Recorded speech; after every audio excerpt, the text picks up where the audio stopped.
Welcome to the Wisdom Success Show. This is your host, Barbara Wickman, and today's guest is the amazing Justin Breen. Today, it's so great to have you on the program. Really excited to be here and talk about life, business, and all sorts of other fun stuff. Fantastic. Well, I am a big fan of yours, and I see a lot of the work that you do, and you have such an impressive background. Brepic Communications has really it's just been incredible. And I know we were talking earlier today that, business is booming even during the times when things are really struggling for a lot of people. And that says a lot to all the incredible work that you're doing. Now, Justin, you are the founder and CEO of Brepic, correct? Brepic? Hard to say, right? It's hard to say. I know. I have to get to some. Yep. Yeah. But you are this amazing marketer. You are an author of a book coming out on May 19th called Epic There it Business. is. Epic Business. Fantastic. This is a fake cover, by the way. It's what it'll look like, but this is like a Michael Jordan book inside there. So I love it. I love it. So we're really excited about that. I'm going to get my copy when it comes out. I think I'm on the early distribution. Sweet. But you have this amazing background in journalism of being an editor for, in sports and wildlife, in arts and science, all of those kind of stuff. But what I really look to you for, the one thing that I really admire the most about you is I call you the brilliant connector, right? So when I was having my Be Legendary conference is amazing. You're like sending people that were all really important to meet in getting, in having them at the conference. So, and I see you connecting people all the time. So that's one of the things that I find is part of your genius, right? Is that thanks. ability to see who could connect people.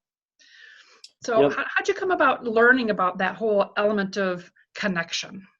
Really good first question. And I'm glad you asked that. So here's how I'm going to answer it. So I have a PR firm.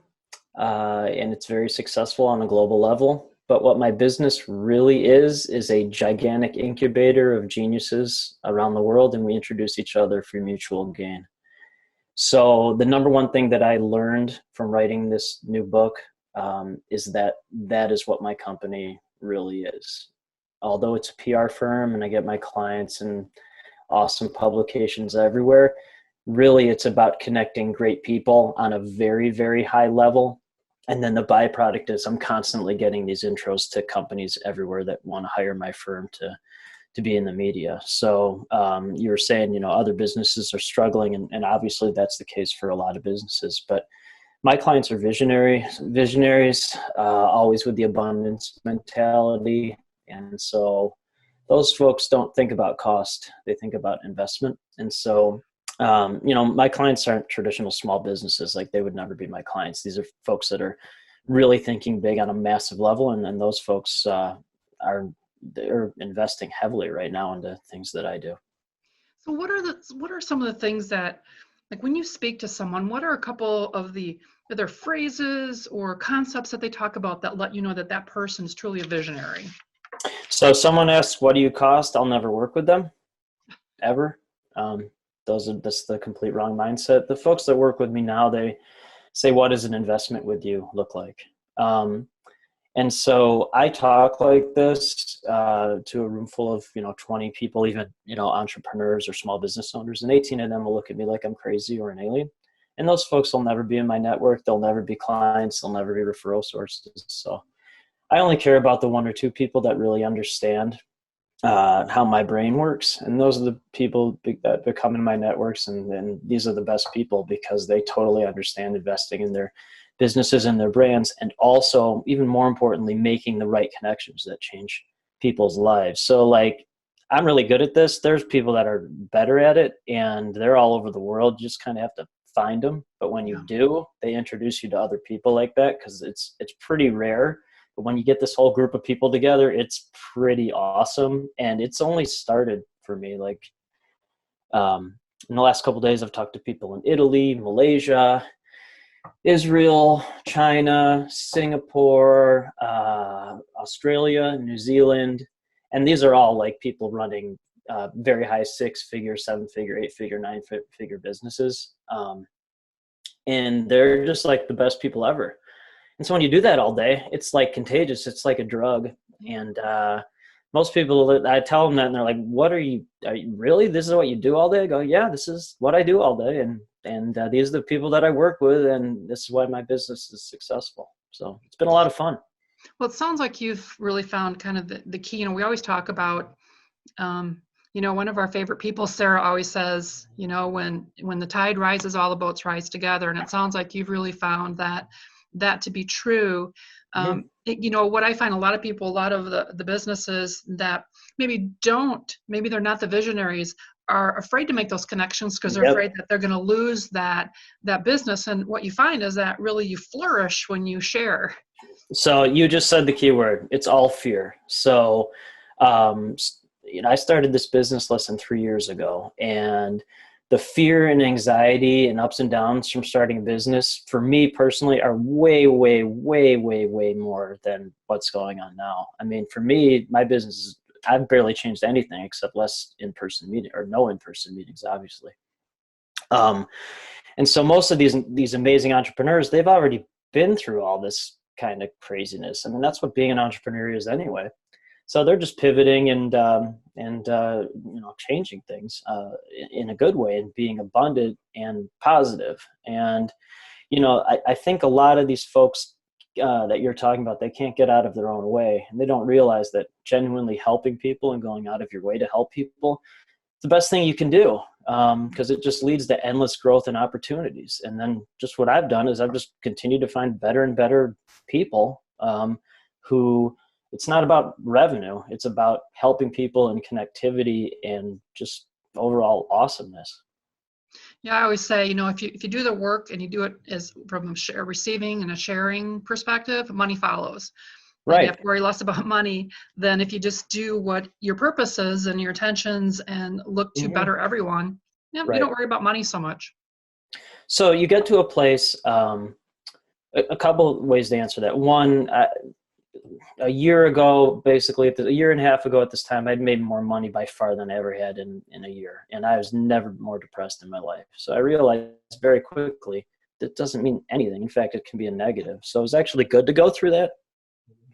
And I've learned from that. So money, I mean, if you have enough money to take care of your family, and like we do some fun stuff every now and then, but honestly, like I don't really care.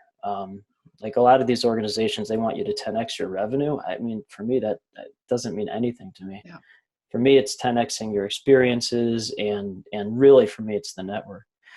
So then, the other thing is I talk to these people and they never bring up revenue. They don't, they're just the nicest people ever. They just want to help people.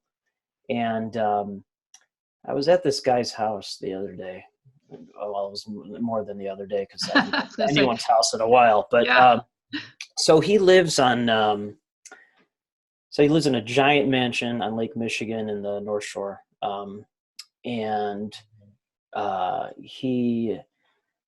Crane Chicago named him one of the most connected people in Chicago, and they were able to quantify it by wealth and then the number of boards that you're on and adding up the wealth in those companies of these boards. So it's like a legitimate thing. And very rarely, very, very rarely, in fact, I'd say almost never, do I meet someone who has a similar kind of weird brain as me. And this guy had a brain like mine. So in terms of like, I was talking about what I did and he was processing and I could see him doing it. And he's like, "Oh, wait, let's stop. Let me call this guy." And he called this the CEO of a giant company in Canada, in Toronto. He's like, "Oh yeah, hey, this Justin would be great for what you're doing."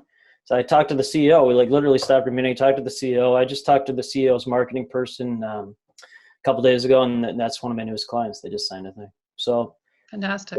yeah, so but that's how my brain works. But I aspire to be even higher. And seeing this guy, who's I mean, he's probably a billionaire. I mean, it was really interesting to see that my brain is capable of like those type of connections, and like way more than I'm doing now. So I've just started this. That's the way I look at it. So you're really discovering your that there really are no limits for you. Oh, no, absolutely not. I mean, why would there be? That's what I'm. So you asked earlier, like people are afraid to do things. For me, this is literally just barely starting. That's why I'm so excited, because I have a giant, like an insanely giant global network, and it can be so much more than it is. And there's no reason that it can't be. I mean, when you find the right people and they're doing awesome things and they're helping people and they're thinking give as opposed to take, and they're creating companies and helping people, starting charities and doing philanthropical things, like why would you want to limit that? Right. So like, it doesn't make any sense to me. So again, so it's hard for me to have a conversation with somebody that doesn't think like this, because they're like, this doesn't even, it's like speaking a different language. But for Yeah. the people that get it, they get it. So. Well, I tell you, I'm kind of struggling right now with a lot of, and I just realized this, like, why am I struggling with a lot of the posts online? Because they all start out with, well, these are really difficult, unprecedented times. I'm like, we got to think about this really differently. Businesses should be thinking about, okay, we've had processes and things that haven't worked for years, and we can change everything. Why not do it now, right? Why make those changes Yeah, now? Let's be visionary now.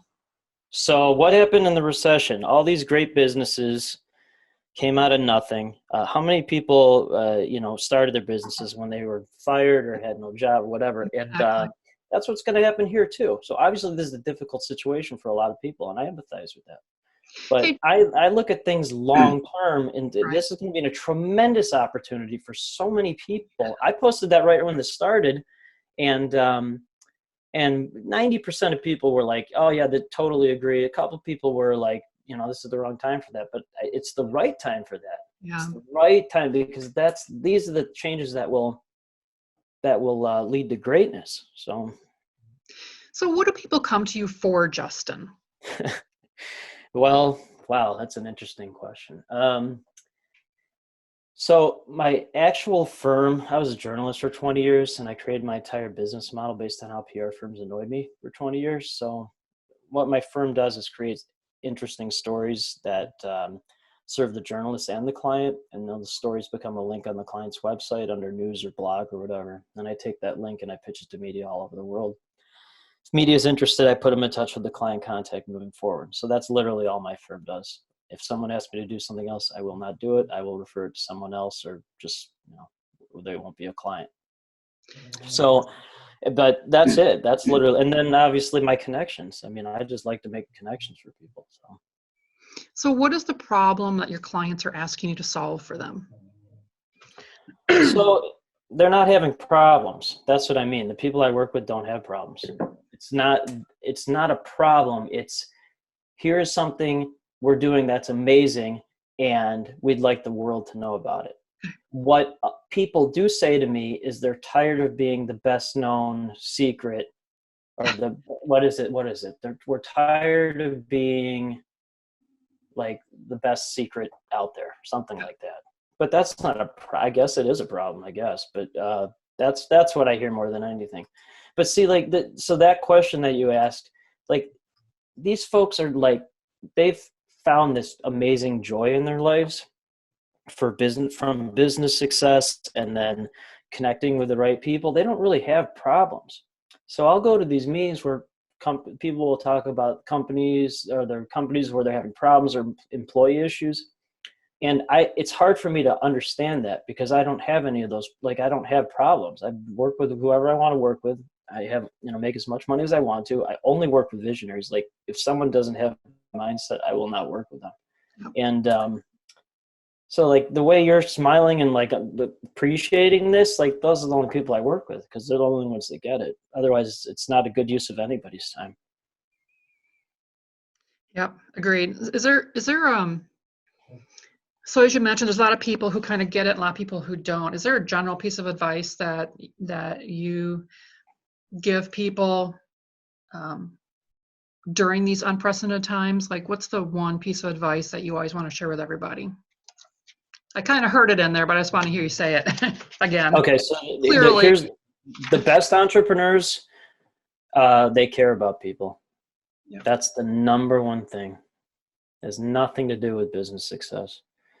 So I was meeting with this guy who runs a giant company, and he before we left, he goes, "What's something that I want I should remember about you before I leave. And I thought about it, which I usually don't do because I'm like a high quick start. I can answer pretty fast. But with this one, I thought about it, and I told him, you know what? I really care. I actually care. If someone emails me, I'm going to email them back. If you know, if I screw up, I'm going to apologize. Like and it's such a simple thing, but it's amazing to me how many people don't really care. I just don't understand it. Because like the people I hang out with, they're the most caring people ever. They're so friendly and loving, and like the intros I get from people to these, I mean, the people I get intro to, it's insane how genius these people are. Yeah. It's like, oh my God, somebody thought about me making this intro. It's like, geez, the least I can do is, pay it forward on a massive scale. So like basically all I do all day is pay it forward, and great things come back because of that. What stokes your fire? I always say, like, what makes you want to get up in the morning and push the sun up? Can't tell yet. What? So you can't tell yet from how passionate I am about this, but no, it's so my wife and children. I mean, that's the obvious thing. So my wife's she's a wonderful person, Sarah. She's a pediatrician, and she's been going into the office a lot less lately, but still goes in. And then my two sons, Jake and Chase, they're 5 and 7, or 7 and 5, I should say. They're great kids.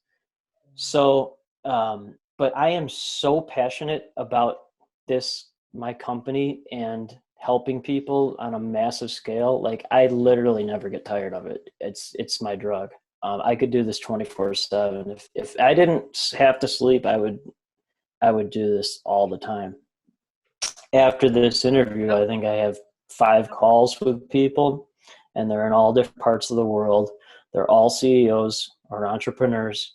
They're all running amazing businesses. And it's exciting. I never get tired of them. And then I love seeing my clients in the media. That gives me such satisfaction that they're not the best known secret anymore, that people actually find out about them.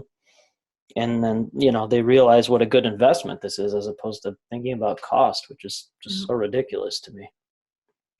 Well, that's one of the things, I think one of the things that I will definitely say I share with you is this passion for what I do. Because when people say, like, when are you going to think about retiring? I'm like, retire? Why would I retire to find something retiring? I mean, I love what I do. Why would you stop? Retirement? What? I mean, that's what I mean. Like that, I'll never stop doing this. Yeah, exactly. And I mean, regardless of whether I have a business or not, I mean, intros I make will be like, that's not going to stop. And again, that's what I mean. I'm so excited because, I've really in terms of connecting at this high level, I've only been doing it for about a year and a half. And so to get to this level already is great, but it's nowhere near where it'll be even 6 weeks from now. A week from now, it'll still be, it's just great because there's no limit to it. And the world is just full of all these opportunities if you just kind of let it happen and embrace it. Even today, when people think things are shutting down, there's opportunity all over the place, right? Abundance mentality is the only mentality. That's and right. Scarcity mentality, I can't. It doesn't, like, my brain literally shuts that down. It doesn't make sense. Yeah, it's challenging to help people get that. Well, it took time for me, for sure. And I work on it every day. I think one of the questions you had for me was, mentors. I've got multiple amazing mentors. Person whose house I was at, the big mansion on Lake Michigan, I'm going to ask him to be one of my mentors when this all settles down. But, the book I wrote is basically the 30 things I learned in the company's first 30 months from really brilliant people. And then I implemented those into my company. That's really what it is. And so, this is how I created this business that's super successful and only works with the best people, from listening to these other people and then picking and choosing what worked for me and then actually following through on. So it's very simple, like this book has billions of dollars worth of advice in it, not millions. Like the people in this book that are talked about in these stories and anecdotes, they're worth tens of billions of dollars. And it's like, here you go. Do you want to do this or not? So I think it's really going to change a lot of people's lives. And I never really thought saying something like that made sense, but I mean, I'm serious about it. They're very simple, and it's legit. That's the other thing. It's totally legit. Well, it's fabulous. So May 19th, that's coming out. So we're excited for that. Yeah. So, first of all, it was great to have you at the Be Legendary Conference. Thanks for coming and inviting all the folks that you did. We focused a lot on leadership. So I wanted to ask you a little bit. I want to kind of pull you over to the discussion of leadership if we can. How do you define leadership?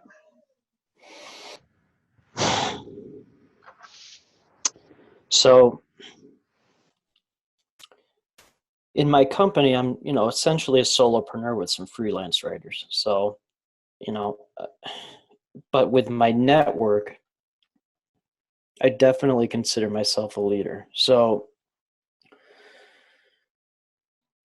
I posted this thing on LinkedIn the other day and tagged a bunch of people in it just to kind of get I'm like, oh, here's some visionaries I know, and tag some of your own visionaries. So that thing's up to about 9,000 views on LinkedIn, and businesses already started to be created and intros have been created because of this.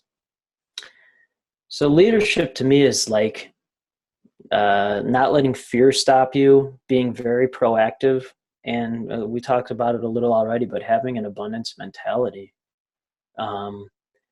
My clients, either the CEOs or the founders of these companies, they are all tremendous leaders who have an investment first mentality and take care of their employees in a very wonderful way. And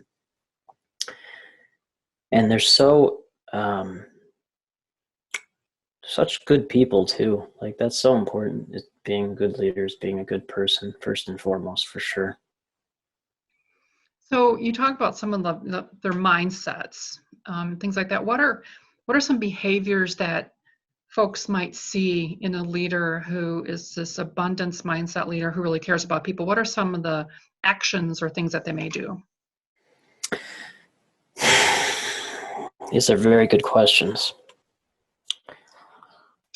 Well, thank you. Yeah, usually I'm not stumped, but I really want to give these good thoughts because it's important to answer it in the right way, especially now when there's a lot of people who are anxious and hurting financially. Having the right perspective on things, to not do rash decisions, to think about things in a positive way over and over, and learning from mistakes and failures is so important. On my way to the success that my company's had, I've failed so many times, and just to get my first 5 clients, I reached out to 5,000 people. So that's 1 out of 1,000. That's not a good percentage.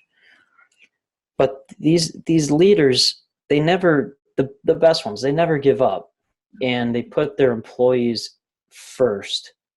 They, some of them cutting their salaries before they would cut their own employees. But again, most of my clients, they're not cutting anything. They're pivoting and looking at things as an opportunity to not only help the business, but to help themselves. So that's another thing that's super important and actionable. So I hear you saying you'd see them being resilient in their actions and remaining caring for everyone around them. So it's like resilience and remaining like human to human connection. Yeah. Human to human. Yeah. 100%. And genuinely respecting other people and wanting to help them, for sure. Is there like one leader that you think about in your lifetime, or like just looking out into the world, that you admire as someone that is just has tremendous wisdom or is legendary? Is there a leader that you identify, and what is it about them that makes them that way to you? It was probably my father. My father was 61 when I was born. He was a soldier in World War II, fought in the Hurtgen Forest, was a lawyer in the Nuremberg trials, was the president of a company, came from extreme poverty. He and his three brothers, first generation, lived in a little apartment above a tailor shop where my grandfather, who would be like 150 years old now if he was alive, but so they came from nothing. And all four of the brothers wound up being very successful. And, no, I'd never heard anyone say a bad word about my father. He died when I was 13. And, everybody, I mean, most people, they love their dads, but I idolized him like at a very high level. He kept a diary of his fighting experiences in the Hurtgen Forest. And it's very interesting because, again, he died when I was 13, but we found this diary and he writes exactly like I do. It's very interesting. We write the same exact way. His handwriting's worse than mine, but of course he was in a foxhole, writing these things. Exactly. But it's amazing. So one, it's amazing it exists. But I mean, the guy was a leader on the battlefield, leader in the courtroom. His company that he was president of, it was, hundreds and hundreds of employees. And again, I literally never heard anyone ever say a bad word about it. So I'll post things about him sometimes. And it's been, he died in 1991. So it's been a long time since he died, and people still, they revered him. And so, it's interesting because he's a great leader, but also my dad. But I look at him as more than my father. Like he's just this amazing leader, and I've always kind of felt that he was protecting me and then guiding me. And I kind of think that this whole entrepreneurial journey I've been on has kind of been in a way guided by him, because he was a business leader, and this whole thing it's been interesting because it's showed me what I'm really capable of. Like being in corporate, I was never, then they were giving me weird jobs to do because they didn't know what to do with me. I just never fit in corporate. And now I realize I was, because I was probably supposed to be an entrepreneur the whole time. Yeah. So his leadership of people adored him. And it's weird to say, but people really care about me in this regard because I'm so giving and so helpful to people. And I just really like doing it. So it's good to see my dad's leadership. This is the longest answer I've ever given any question, but it's good to see his leadership rubbing off on me. And I'm obviously trying to make him proud, throughout this whole thing as well. That's beautiful. Thank you for sharing that. That's really a beautiful story. Yeah, sure. Is there, if it's not too personal, is there a word of advice or a phrase of advice that he's given you that sticks with you? Yeah, that that's you a would be good willing question. to share? Yeah, so I don't usually talk about my dad. It's hard to do it. So he always said the cream rises to the top, and my mom tells me that all the time. She's like, your dad always used to say the cream rises to the top. And so it's true, because the people I only work with the people that rise to the top. And it wasn't at the top before. I was kind of floating around in absentia or whatever that term is. And this has helped me rise to the top, again, not necessarily revenue, but in terms of leadership and ability to connect people and then work with the best people. So the cream rising to the top, that's what's happened for sure. And I literally think about that every day when he said that. That's beautiful. That's fantastic. That's a great, it's a great way to live out his advice every day. Well, the thing is when you're an entrepreneur, I would think you get to really work on yourself. In corporate, you're trapped in this, either a cubicle or these stupid meetings, and I shouldn't say stupid, but it's just these endless nonsensical meetings. I never understood that. And being an entrepreneur, you learn about yourself so much. And I've just evolved so much as a human being since I started this, learning about, what I really like to do and what I really hate to do, and the people I want to associate myself with and the people I don't want to associate myself with, and learning from failure and how to grow as a person, and when when you're struggling, you can change your brain to make it an opportunity. And so I'm constantly working on myself, and it would never have been possible had this not happened. And so it's really cool as an entrepreneur that you really can dig into your brain and make great choices and changes. Like you're in control of yourself.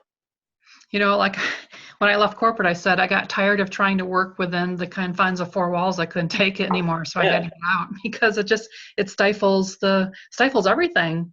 That's Stifles correct. everything. Yeah. So the conversations I have with a lot of these entrepreneur folks now, it's not really about business anymore. We just talk more about life and finding joy and helping people. Like the business part of it, it's because like you asked me, how do I help people? Like I barely mentioned the PR thing because that is, I mean, it's great that works, but that's not really what it's about. It's about helping people and caring, and then just living a good life for yourself and your family and the people that you care about. And the rest of this other stuff just kind of falls into place. You mentioned that earlier, but you're 100% right. Is there some advice that you would give visionaries or upcoming leaders, or I know that you work a lot with I see you kind of interacting a lot with some young adults who are kind of starting their path. What's advice that you give them? So it's been interesting because some of the newer clients I've signed are 23, there's 23, 26, 27.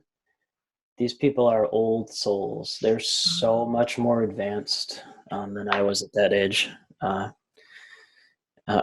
So much more advanced. It's amazing. I love talking to people that age who just like totally get it, and they and their clients, and they're like like I get them in the news or whatever, but I make them so many intros to these people who are like, these people are gonna change your lives because they just get it.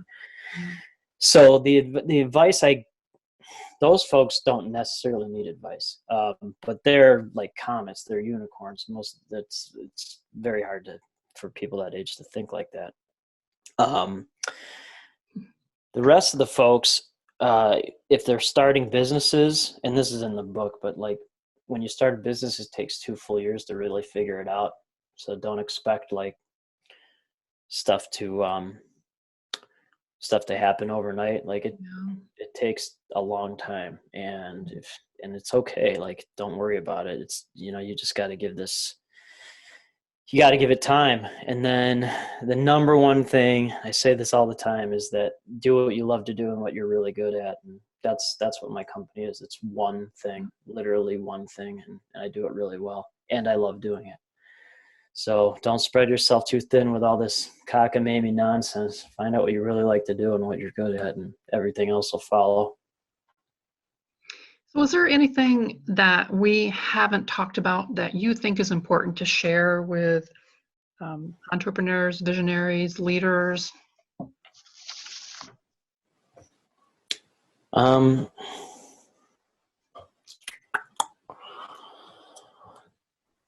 The world's a great place, even in times like this. It's good to have things in perspective. That like family comes first, and I write that in the book, that if you're someone who doesn't put your family first, I really can't help you, because all this other stuff doesn't matter. I actually write, if you don't put your family first, just put the book down, because it's it's not, all this other stuff doesn't really matter. Yeah. So I am very, very fortunate to have the wife my wife is the most normal kind. Like I'm all over and she's like very stable, successful. Our first date was the day before she started medical school. Oh, wow. So we've been on this, really, as you talk about, she wouldn't want to be an entrepreneur, which is fine. but to be a doctor, what she went through, oh my God. And so we have this really interesting love story, and our children have these great brains. They got my wackadoo-ness and That's good. vision stuff. And and then they have her, I'm smart, but she's really smart.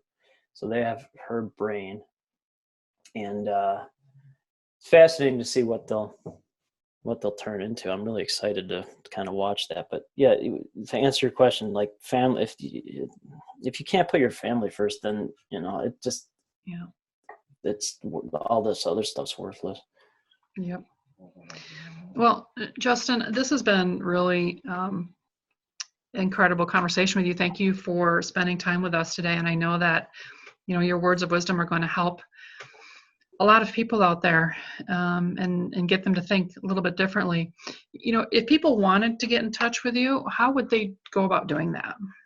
Sure, they can go to my company's website, which is Brepic. So the site is brepicllc.com, BREPICLLC.com, and there's links there to get the pre-order, or get the information for the book as well. But there's no doubt in my mind that this book's going to be a very big deal, because it's I think it has the right message and from the right people, and really going to change a lot of people's lives. So I'm super excited about it, that it's going to help so many people.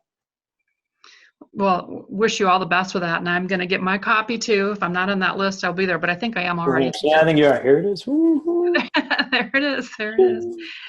Well, I want to tell our viewers and listeners, follow this conversation and others that we have upcoming on the Wisdom Success Show. It's an online program. You can find it. It's on Facebook right now. And most of our conversations, I usually take my my set and I will want to travel, but these days we're doing these online shows. And if the Wisdom Success Show is not the right place for you, I also have a podcast called The Secrets of Legendary Leadership, and this conversation will be on there as well. So, Justin, thank you again for sharing your wisdom with us today. It's been a pleasure. No problem. Happy to do it. All right, we'll chat soon.